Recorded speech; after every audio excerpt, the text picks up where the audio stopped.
નમસ્તે. ધોરણ 8માં ગુજરાતીમાં આજે આપણે વ્યાકરણ શીખવાનું છે. તો આપણે આજે વ્યાકરણનો એક ટોપિક છે વાક્યના પ્રકારો, એ શીખવાના છે. હવે તમને ખબર જ છે, આપણે જૂમાં વિસ્તી પાઠમાં મેં તમને સમજાવ્યા હતા વાક્યના પ્રકારો: કર્તરી વાક્ય, કર્મણી વાક્ય, ભાવે વાક્ય અને પ્રેરક વાક્ય. હવે આજે આપણે એ જ શીખવાના છે.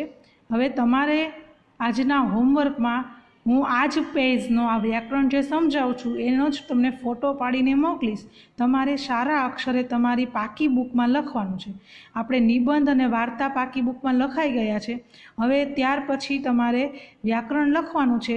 આજથી હું વ્યાકરણ સમજાવું અને તેનો ફોટો મોકલું એટલે તમારે સારા અક્ષરે તમારે પાકી બુકમાં એ વ્યાકરણ છે એ લખી લેવાનું છે. હવે જોઈએ આપણે. વાક્યના મુખ્ય બે પદો હોય છે. વાક્યમાં બે પદ હોય, એમાં કર્તા અને ક્રિયાપદ. એક પદ કર્તા અને ક્રિયાપદ, અને એમાં ત્રીજું મહત્વનું પદ કર્મ ગણે. જો વાક્ય બને ક્યાંથી? વાક્ય કર્તા, ક્રિયાપદ અને કર્મ, આ ત્રણેય મળી અને વાક્ય બને. બરાબર? તો ત્રીજું પદ છે એ કયું છે? કર્મનું. હવે આમ વાક્યમાં પ્રયોજાતા આ ત્રણેય પદમાંથી વાક્યમાં કોની પ્રધાનતા છે એને આધારે વાક્યના પ્રકાર પાડી શકાય છે. હવે વાક્યના પ્રકાર કેવી રીતે પડે? તો કે આ ત્રણ વસ્તુ છે વાક્યમાં મુખ્ય. કઈ કઈ વસ્તુ? તો કે કર્તા, ક્રિયાપદ અને કર્મ. આ ત્રણ વસ્તુમાંથી કયા વસ્તુને મહત્વ વધારે આપવામાં આવ્યું છે એ વસ્તુની ઉપરથી આપણને વાક્યનો પ્રકાર કયો છે એ આપણે નક્કી કરી શકીએ.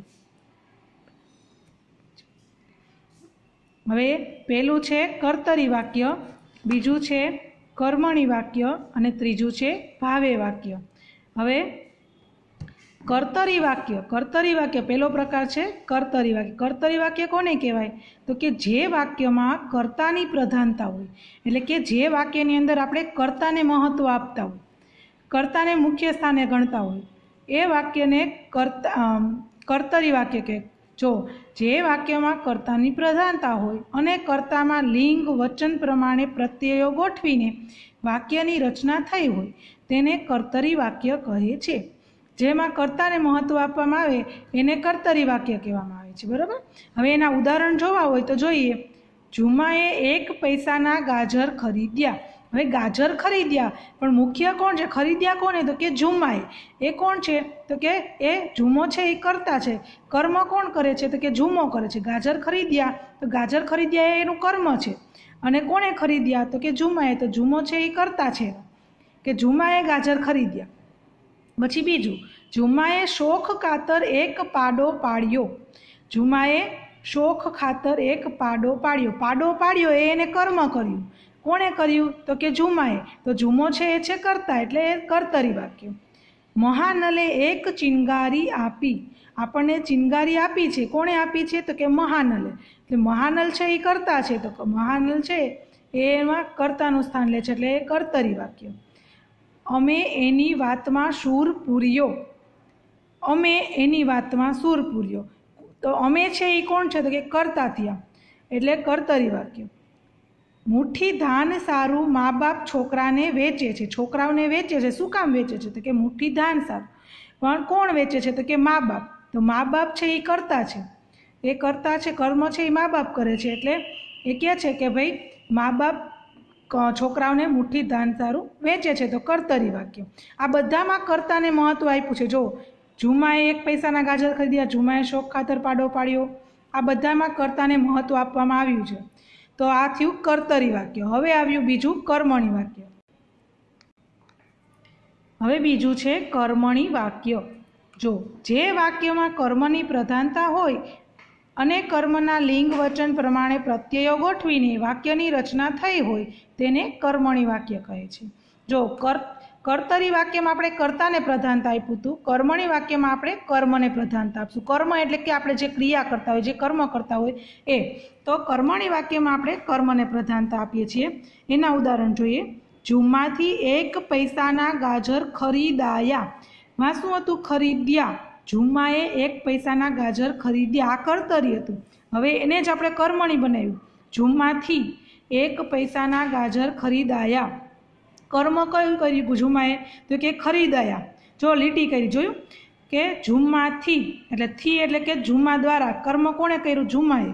અને કયું કર્મ કર્યું છે? તો કે ગાજર ખરીદયા.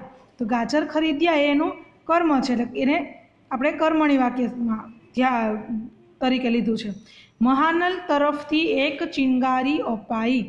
महानल द्वारा महानले આપણને એક ચિનગારી આપી, અહીંયા એમ હતું, પણ અહીંયા આપણે જો કર્મણી વાક્યમાં ફેરવું એટલે શું થયું?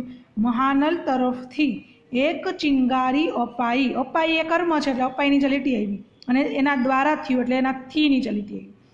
મારાથી બીજી વખારનો લેખ વંચાય છે। બીજી વખારનો લેખ વંચાય છે तो के कोना द्वारा? तो के माराथी, थी अने वंचाय, वंचाय ए कर्म छे एटले माराथी बीजी वखारनो लेख वंचाय छे। पछी चारणथी कुंवरने तलवार मराई। चारणथी कर्म कोणे कर्युं? चारण। कर्म शुं कर्युं? तो के तलवार मराई। मराई छे एनुं कर्म छे एटले चारण द्वारा छे एक चारण थी अने मराई ए बे द्वारा खबर पड़ी छे के आ वाक्य छे कर्मणी वाक्य छे। माराथी पुस्तक पाछू अपायु। माराथी पुस्तक पाछू अपायु, पाछू आप्યું એ કર્મ કર્યું એને, અને કોના દ્વારા? તો કે પોતાનાથી। મારાથી એટલે થી છે અને અપાયું, આના ઉપરથી આપણે કહી શકીએ કે આ છે કર્મણી વાક્ય। જો આનું જ કર્તા વાક્ય બનાવે તો કેમ બને કર્તરી વાક્ય? તો કે મેં પુસ્તક પાછું આપ્યું અને એનું જ કર્મણી બનાવ્યું તો કે મારાથી પુસ્તક પાછું અપાયું।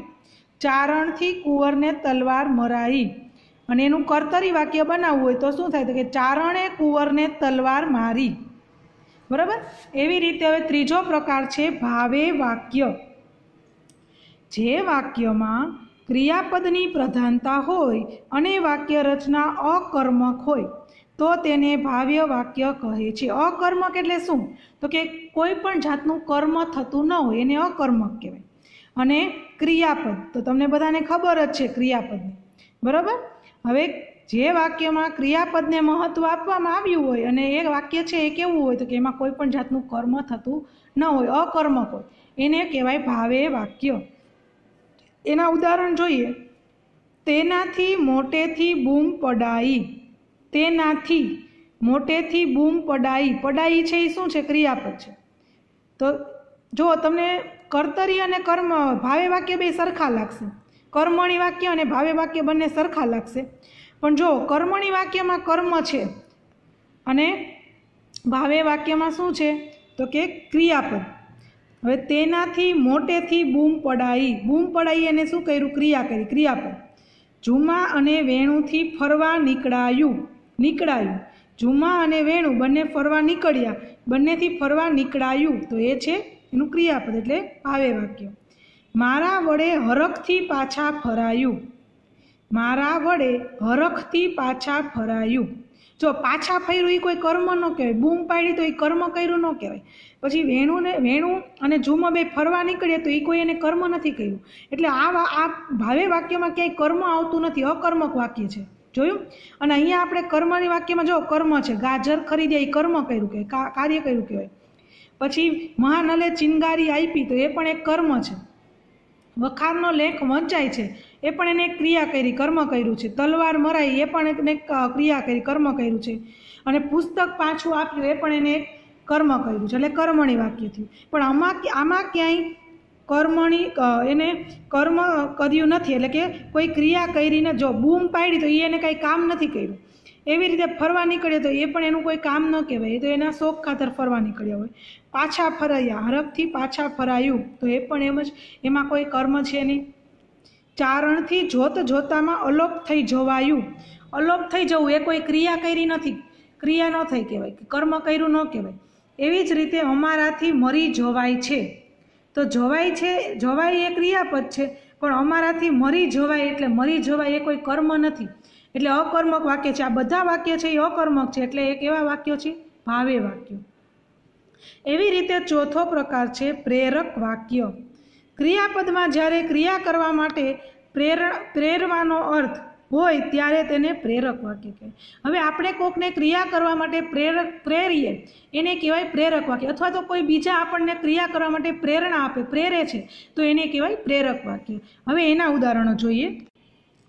જો ઉદાહરણ છે, ઝુમાના મિત્રે પાડાનું નામ વેણું પડાવ્યું। જો ઝુમાના મિત્રે પાડાનું નામ વેણું પડાવ્યું. હવે વેણું પડાવ્યું એને એના મિત્રે એને પ્રેરણા આપી કે ઝુમા તે તારા મિત્રનું નામ શું, તારા પાડાનું નામ શું પાડ? તો કે વેણું.